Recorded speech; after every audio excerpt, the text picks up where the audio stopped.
স্ক্রিনে যিনি শক্ত, আত্মবিশ্বাসী এবং অনড় হয়ে কাজ করেন, সেই জয়া ভট্টাচার্যেরই শৈশব ছিল ভয় আর যন্ত্রণায় ভরা এক কালো অধ্যায়। অকথ্য নির্যাতন, চিৎকার চেঁচামেচি আর দিনের পর দিন মানসিক অত্যাচারের ভেতরেই কেটেছে তার শৈশবকাল।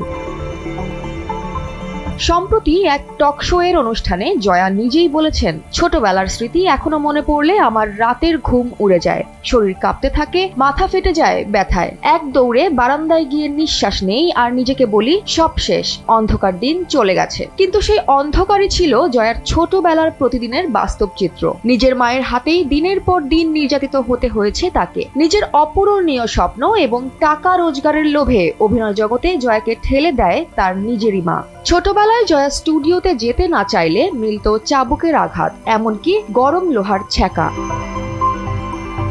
জয়া আরো বলেন, আমার মা নিজের স্বপ্নগুলো পূরণ করতে পারেনি, তাই আমার উপর চাপিয়ে দিয়েছিল। স্টুডিওর আলো, ক্যামেরা, মেকআপ সবকিছুই তখন ছোট্ট জয়ার কাছে ছিল ভয়, চাপ আর কান্নার আরেক নাম। প্রথমে কান্না, পরে নিরুপায় আত্মসমর্পণ, কারণ প্রতিবাদ মানেই আবার নতুন নির্যাতন।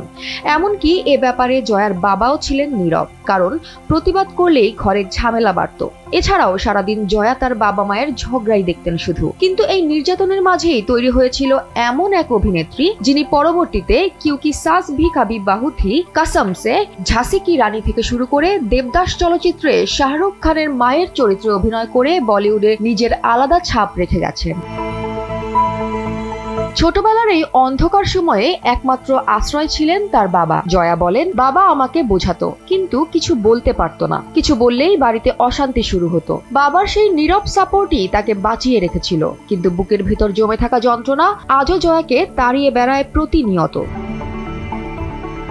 টেলিভিশনে জয়ার চরিত্রগুলোকে যত শক্ত দেখা যায়, বাস্তবে তিনি ততটাই ভাঙা স্মৃতির একজন মানুষ। গ্ল্যামার, আলো, খ্যাতি এসবের পেছনে লুকিয়ে আছে এমন এক অতীত যা আজও তাকে কাঁদায়। অভিনয় জগতে আসার ইচ্ছে ছিল না জয়ার, তবে ছিল বাধ্যবাধকতা, চাপ এবং টাকার লোভে ঠেলে দেওয়া নিষ্ঠুর সিদ্ধান্ত।